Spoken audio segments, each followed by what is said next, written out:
Once again, folks, I may not be able to address this again. I fear that this video will be taken down. So please download it.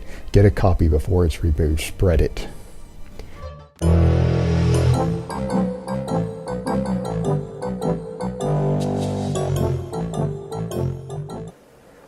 I would recommend that you get some anti-anxiety meds. These sort of things can help. And if you want to sound more truthful, you're professional. Go take some public speaking courses. When you are speaking to the public, when you make a video that literally sounds like, that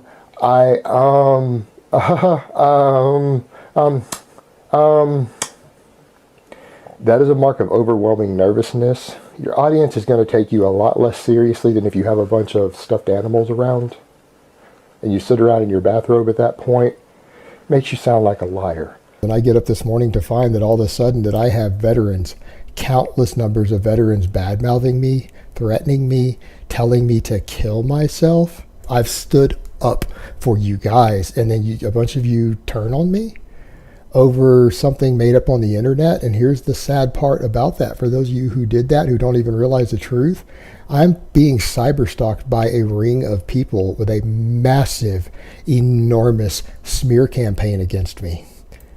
Some of the names of these people have been run down in locations of a very small number of them finally, and it's going to take a lot of work to find more of them. And you know what? They seem to have two things in common. One, they live in foreign countries, and two, they have very exotic sounding names. Congratulations for doing the dirty work of the enemy who hates you and who hates our fucking country. And for the record, I do appreciate the death threats I look up to. I actually had gone several days without a death threat, which for me is a new record, and they made it for it this morning after the video that was released yesterday. So I appreciate it, guys. And you don't see me having any anxiety attacks about it. Look at that shit. Stone cold, baby. Do you know why? Because it's a bunch of silly ass kids on the internet. And if you deal in controversial topics, you're going to get death threats online. That's just the way that it is.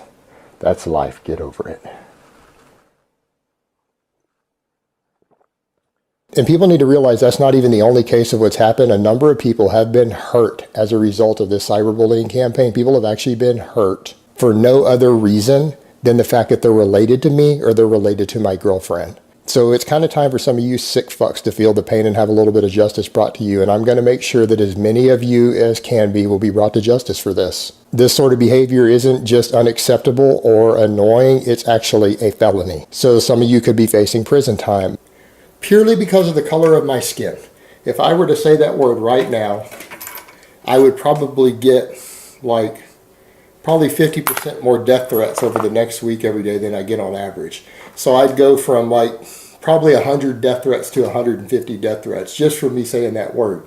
Even if I said it in jest, even if I said it as a quote and I sang a rap song right here and said the word, I would get death threats over it. Probably an extra 50 a day over the 100 I already get. I'd probably get some more dead animals mailed to my house, or some of my loved ones would. More than I already get. And one reason, I don't do public appearances. I have been advised by law enforcement to not do public appearances anymore. I've made it clear publicly that due to all the crazy ass stalking I deal with, I have been explicitly asked by the police not to do public appearances, not to announce where I'm going to be publicly at any given time. All right, the local police have actually requested that of me. In person. Layne, I'm willing to overlook the fact that I tried to help you not lose so much money. Last time you picked a fight with me, you spent $35,000, got nothing back, and were publicly humiliated. And the reason I stalled so much and played so many games with your law firm is that I was working with the U.S. Embassy to make sure that I wouldn't have to pay anything, no matter what tactic you pulled, how much money you spent, that they were going to protect my assets because the whole thing was really nonsense. And you spent $35,000 trying to shut me down. But notice I skated out of that, and you're kind of like, how in the hell did he do that? How did he show no assets? How did he show this? How did he get out of this? Because, Layne, I transferred out $25,000 I had sitting in a savings account in that country to another country long before the date that they could check it on. When I knew you were going to sue me, I hid all of my assets legally through legal loopholes that were available because I'm smarter than you and your fucking lawyers over there. I didn't even have to break the law to do it. All right, I did it all legally. That's how. I outsmarted you. And I was honest about that. The U.S. Embassy told me if I worked it right, I would never have to pay you. Even if they said that I owed you $100 million, I'd never have to pay a penny. I told you I wasn't going to pay you. So in order to save face and to prove that you're a man of your conviction and your word, you now have to sue Vegan Gain. So this is going to be interesting. But the upside to that is that unlike me, who had the protection of an embassy to keep me from having money collected upon them, which I'm going to go into at a later date, later this year, I'm going to do a tell-all and tell you guys everything. And then I showed no assets, and I showed up to court in flip-flops, shorts, and a Superman t-shirt. Asked the lawyer who was there who you sent. I had a good old chat with him, shook his hand and everything. We had a lot of fun.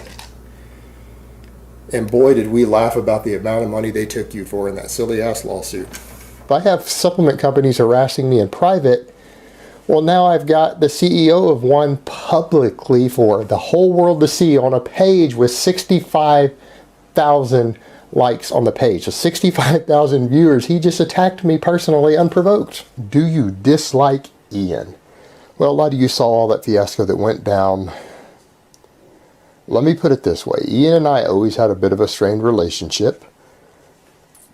After he went into business with Mike, and after the way Mike has treated me, a lot of you may or may not be aware, and I'm not going to hash out all the details, but Mike has attempted to crucify me, not just on the internet.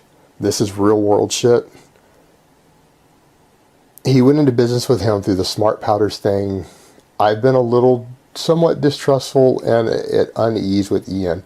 And to me, when Ian kind of backed out, took Layne's side on that other situation publicly, it made me realize that Ian, who is in business with someone who has made themselves my enemy, chosen to be my enemy, not just on the internet, but in the real world, who really and truly wants to cause me real problems, really serious problems, has publicly stated that he wants to and would love nothing more than for me to have issues. When Ian's in business with him and then he publicly takes a stance against me and takes the side of someone else who has also publicly declared me their enemy, publicly declared war on me and caused me problems in the real world, or has attempted to, then I have to think of Ian as an enemy. But it goes back to when you start making waves anywhere in an industry, people are going to get upset. People are going to expend resources. They're going to try to chip you down, attack you. They're going to try to break your credibility down because you're a threat to them. The supplement industry has already invested quite a bit into try to attacking me, bringing me down. You guys remember Norton spent $35,000 out of his pocket trying to silence me. Isatori came after me. Frog Fitness came after me. Cyvation came after me. All of these different companies have come after me and attacked me because I'm hurting their profits. The truth that I tell you guys is harmful to their profits, and it wouldn't surprise me if this forum that has orchestrated this channel, that's running the whole dislike campaign with the dislike bots who've admitted all of it, it wouldn't surprise me if one of these companies or individuals has funded them directly and is actually paying the owner of it to do this. Again, it's a smear campaign. I'm hurting their profits. I've gotten too big. And I'm going to tell you guys why I am the most hated person in the industry, and why so many supplement companies have, and individuals in the industry have gone out of their way to spend money to create such a campaign of hatred against me, a smear campaign to try to destroy any credibility that I have, because I cost them money. I cost this industry a lot of money. With all the pop shots that people in the supplement industry take at me, and then they run and fucking hide. I've got people trying to ban me from expos, ban me from venues because they're scared of confronting me publicly, but they're certainly more than willing to confront me from a distance and when they're safe. If I'm calling out the con artists and the bullshit products, people are going to get mad. Hundreds of people out there make their livings off of these cons. Those people are going to get pretty upset at me for calling those out. And you know what? I don't have to address them to continue to call that stuff out. They can call me out back all they want. I don't have to address it. If they have a personal problem with me over it, they know where to find me. I'm not that hard to find. But I would probably recommend that they don't do that. But you know, here's the difference between me and some of these other pussies out there. I'm not going to sue you for publicly attacking me and disparaging me. I'm a real man. I'm going to come over and have a talk with you. If we're ever at the same venue, I'm going to talk to you about it man to man. Because I'm not some pussy who is afraid to confront people directly when they attack me or talk shit about me. Because like I said earlier, there ain't no pussy here. You guys got me fucked up with somebody else. I want written permission from the owners of the expo for me to provide my own weaponry, for me to be armed at the expo at all times, to wear my piece on my side, and for my girlfriend to also be armed with the written understanding that if anyone comes up and makes a physical assault at me, that I will kill them dead at their expo. Non-negotiable. And I think a lot of these guys smelled some pussy when they saw me. But it's time for you guys to realize there ain't no pussy here. You have me fucked up with somebody else. So yeah, I will be talking to a lot of these individuals who have shit-talked me online, because I'm not shy and I'm not a pussy. And I just want to let all these people know, and the supplement industry know, you guys forget, I moved back to Texas, motherfuckers. Bring it. I will fucking end you. Legally. No laws broken. This whole industry is a farce, and you know what? No one is going to intimidate me or threaten me into stopping. And those who think that they are, fucking bring it. I'm not even going to turn my like and dislike bars off the way several other channels have recently. Not going to happen, fellas. And let me explain kind of what I'm doing here. I'm turning off the dislikes. I've lost people to suicide, and over a decade ago when I was rethinking some aspects of my life, I had a shotgun barrel in my mouth and had to sit there and weigh out if I was going to pull the trigger or not. I chose to live. So it's not going to happen.